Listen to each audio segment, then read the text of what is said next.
өлімді еске алу.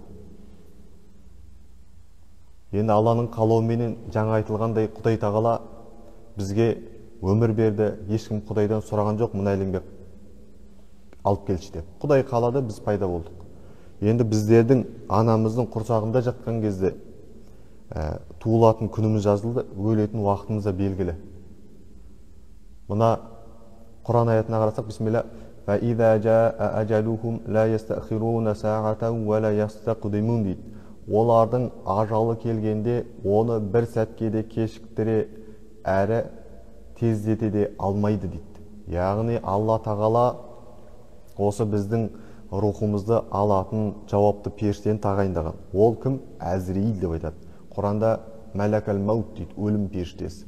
Сол Әзірейіл періште және қасында көмекшілері бар. Сол қайсы бір адамның сағаты жақындаған кезде, дәм тұзы аяқталған кезде, жаңағы әлгі періште келіп, осы тәнімізден рухымызды суырады екен ғой. Мұна біз білуіміз керек, екі түрлі материалдан тұрамыз, біреусі тән, екінші жан. Көз алдымыздағы жарай тәніміз уақыт өте келе өзгеріске ұшырап, қабірімізде шіріп кетуі мүмкін, бірақ рухымыз мәңгілік. Рухымыз, әруағымыз мәңгілік. Сол себепті де Құранда айтылғандай, егер кімнің ажал келген кезде Алла тағала оны тым алға да, тым артқа да кешіктірмейді екен. Кейде қазақта бір сөз айтып жатады, ажалынан бұрын өліпті деп. Егер де осы ажалынан бұрын өліпті деген сөз айтатын болса, Құранның аятына қарсы екен ғой. Осы ажалынан бұрын ешкім өлмейді еш уақытта. Тіпті кейде естіп жатамыз, біреу өзін өлтіруді қалаған екен, сөйтіп өзін аспақшы болған екен деп, Алла қаламаса ол адамның да өзі өлмейді негізі. Алла қаласы өледі. Сол себепті де Құдай тағала біздің дәм тұзымызды белгілеп қойған, соның уақыты таяған кезде біз ажал құшатынымыз, Раббымызға қайтатынымыз рас. Өйткені өлді деп бізде жалпылай айтқанмен де жеме-жемгегіңізде өлді деген бұл жануарларға айтылады. Жануарың, итің болмаса басқа бір малың өлсе өлді деп айтады. Адам өлді десе өлді деп айтпайды. Қайтыс болды дейді. Яғни Раббысына қайтты деген сөз. Өйткені Пайғамбар айтқандай, өздеріңді жолаушы секілді сезініңдер дейді. Біз бұл өмірде мәңгілік емес, пенде пендеге қонақ, жан кеудеге қонақ дейді. Бүгін бар ертең Ризабек ұстазымыз айтушы еді, 50 жылда ел жаңа дейді, осы мешітте 50 жылда басқа адамдар отырады деп. Біздің қабірде сүйегіміз шіріп кеткенмен де. Сол себепті де бұл ажал айтып келмейді. Біз әрдайым сақ жүруіміз керек, дайын жүруіміз керек. Өйткені осы Рамазанның өзіне қарайтын болсақ, күні кеше ғана Рамазан басталған күннің өзіне 4-5 адам қайтыс болып кетті. Ал сол қайтыс болған Алладан сұрамаған шығар, Алла Рамазанда жанымды алшы деп. Олар да біз құсап, бәлки ораза ұстауды ниет етті, ауыз ашарға барғысы келді, бірақ Құдай қаламады. Рамазанға жетпеді. Сол себепті шүкіршілік Рамазанның осы күніне жетіп, осындай Аллаға қатысты сөз айтқызып отқан Алла.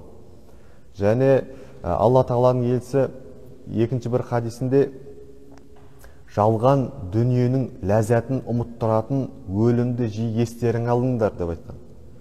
Біз өлімді еске алып тұруымыз керек. Өйткені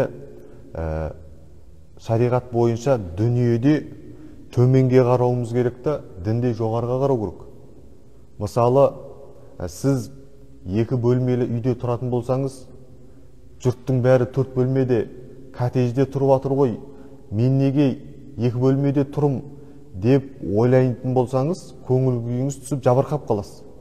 Осындай дүниеде тым өзімізге жоғарыға қарай беретін болсақ, Құдайдың берген азырқанып, Аллаға реніш білдіріп, Құдайға өкпелеп жүреміз. Ол рас.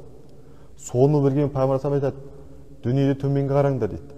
Айналайын-ау, өзінің 2 бөлмелі емес, пәтер жалдап тұрып атқан мұсылмандар да аз емес.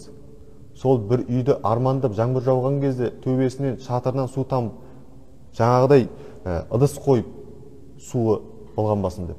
Сол кісілердің сізден де нашар өмір сүріп жатқан адамдардың жағдайын қарап, біз өзіміз шүкір етуіміз керек. Сол кезде Құдайға деген махаббатымыз оянады. Енді қарап тұрсақ бар өткінші. Енді адам баласы әр уақытта да күніге жоқ деген бір мезгіл өлімді ойлап тұруымыз керек. Өйткені адам ұйықтап тұрған кезде айтатын дұғасы бар ғой. осы рухымды қайтарған Аллаға мақтаулар болсын деп. Егер Құдай қайтармаса, оны ешкім қайтармайды рухты. Сонда өлімнің, ұйқының өзі кіші өлім болып тұр. Сол себепте де адам баласы ойлап қалмау керек, өлім туралы уағыз айтқан кезде өліп қалам деп. Жоқ, біз өлім туралы уағыз естейік. Жоқ, бір молда айта ма, жоқ әлде намазхан бір бауырыңыз айта ма, өлесің ғой деп. Ол өлім туралы уағыз естігеннен өліп қалмайды адам. Қашан ажалымыз келеді, аятта айтқандай, сол кезде өлеміз. Ол кезде ажалымыз келген кезде мүмкін өлім туралы уағыз насихат тыңдамаған шығармыз, бірақ ажалымыз келген кезде уағыз тыңдағанын қарамайды. Сол себепті де біз әр уақытта дайын жүрміз керек. Ерсін ұстазым айтпақшы, мына өлімді жақын көрген адамның дейді, үміті қысқарады дейді. Ол әрбір сөзін аңдап сөйлейді, әрбір ісіне бекем болады. Өйткені сол күнәлі іске көп бара бермейді. Барған кезде қазір осы күнәнің үстінде өліп қалсам не болды? Өлгеннен бірден қиямет басталып кетеді. Ал адам осы өлімді жақын көрген сайын үміті қысқарады екен. Ал өлімді адам немқұрайлы алыс көрген сайын оның үміті ұзарып, күнәға деген бейімділігі көбейіп кетеді. Сондықтан да өлімді еске алып жүруіміз керек.